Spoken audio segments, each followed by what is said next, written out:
Probably pull a graveyard upon the outside. If it's 10 in the stock, I'ma drop 5. Boy, I love it when it sound when at the top slide. Niggas always lying, always acting like they outside. What's going on, YouTube? Sacramento Gang Archives here, and today I'm here to explain to you what happened to Mava leading up to the night he was backdoored.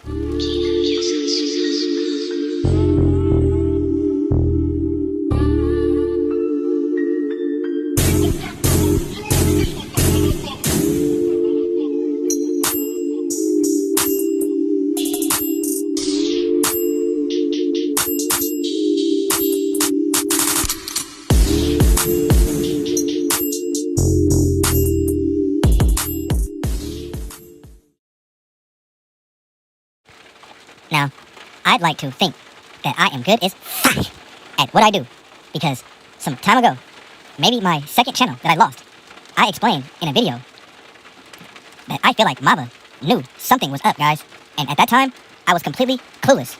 I just had a feeling because my SGA spidey senses, and goddammit, fuck, I was right. Now, let me explain. By the way, guys, I hope you can tune out this loud-ass fucking rain. This shit is fuck. Sound like some fucking golf balls is, hitting my car and shit over and over. So please bear with me. Fuck. Now, I'm pretty sure we can all agree that everyone knows that Mava was backdoored by his own people. We all know this. But what many don't know is that Mava had a certain amount of money on his head. And the people that I said earlier in one of my Patreon videos a few months ago, yes, they are the people who did that shit. But let me explain what led up to them doing it. I've been feeling like this shit ain't fair. Get that moolah and we throw it everywhere. Guys, go down to one of my older videos when I was talking about Mava and the Moolah twins. And everything that I said in that video checks out. But guys, Mava and the Moolah twins, according to the streets, they were beefing for a long time. And Mava was chasing them and, pulling his gun out on them. And they didn't do shit. But Mozzy had a close friend that got killed. And Mozzy thought that Mava had something to do with that. And after a show, or some shit like that, Mozzy confronted Mava about the shooting or the killing. And Mava apparently really had nothing to do with that shit. But I guess the way that Mozzy had approached Mava about the situation was kind of disrespectful. Like he was getting pressed. And Mava did not like that shit. And Mava's reaction made him look guilty. And I guess he was on some, you got me fucked up type shit. And it made him look like he really did it. But I guess he did not do that shit. Now, I don't know if that situation made them two beef, but all I know is Mozzy was not fucking with Mava at all, guys. Now, Mava had a top secret apartment that no one knew about. And he frequented Arizona often before he had died. And I want to say he had family out there, and he was thinking about moving out there, guys. Now, I want to say, the past 2 times that Mava had went to Arizona, weird shit was happening in Sacramento regarding his belongings and, his apartments. Now, one of those weird-ass things that occurred is Mava had a car, and I assume that it was a Coon Mobile. And before he had went to Arizona, he parked that car somewhere random as fuck. And Mava had got a call saying that that car was shot the fuck up. And Mava got kind of mad or confused because only him and a select few knew where that car was parked. And like I said, it was parked somewhere random.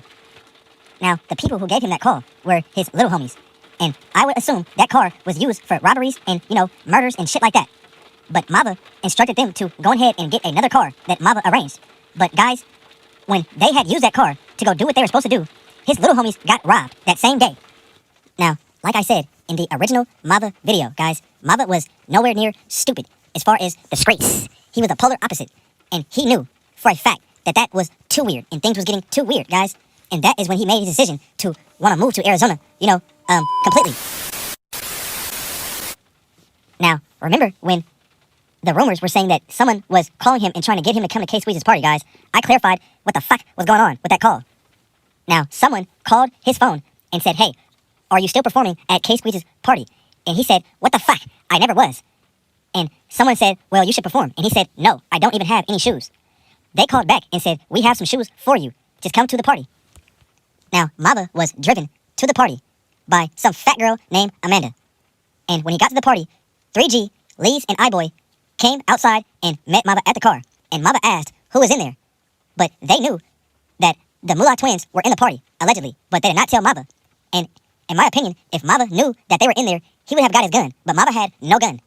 3G did not go into the party, but Lee's and iBoy went in there with him, and then one of them left Mava in the party, and that's when the shooting occurred.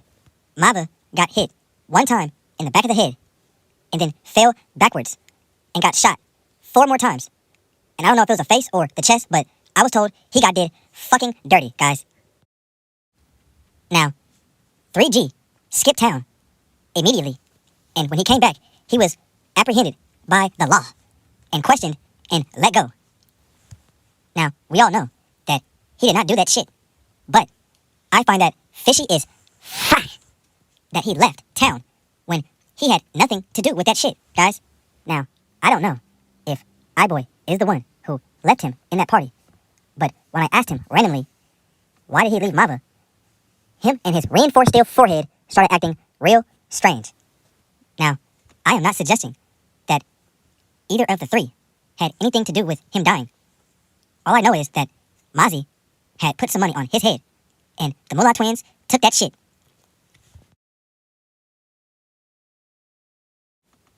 Guys, I don't know Mava from a can of fucking red paint, but when stuff used to happen involving his name, and his name used to circulate, I would look up his socials, to be nosy. And the vibe he used to give off was a cold-blooded, psychopathic killer, guys, and a sneaky, young, black-ass motherfucking coon. But, guys, before he died, he was smiling and looking a little bit off in his pictures. Mava had just got shot, guys, on the freeway, and Don Dada, his homie, died. I think that Mava was going through it, and he started to mature and realize how fucked he is, guys, and I really feel like that he felt that Grim Reaper breathing on the back of his neck. Mava had just had a baby, and next thing you know, he's posting pictures, smiling like fuck, and in the caption, he's explaining how much he likes to smile. When I seen that, guys, some months ago, that rose my SGA antennas like crazy, guys, and before he died, he had this cold-ass blank stare that he gave the camera that creeped me the fuck out, and it is not the same fucking coonified mug that he used to give the camera years ago, guys. I'm gonna just put it like that. I know and I see what I see. Do I think that Mava killed Mozzy's homie? Abso-fucking-lutely. I do not doubt that shit, because like I said, Mava is sneaky and, smirkish. And Mozzy would not have put that money on his head for no reason.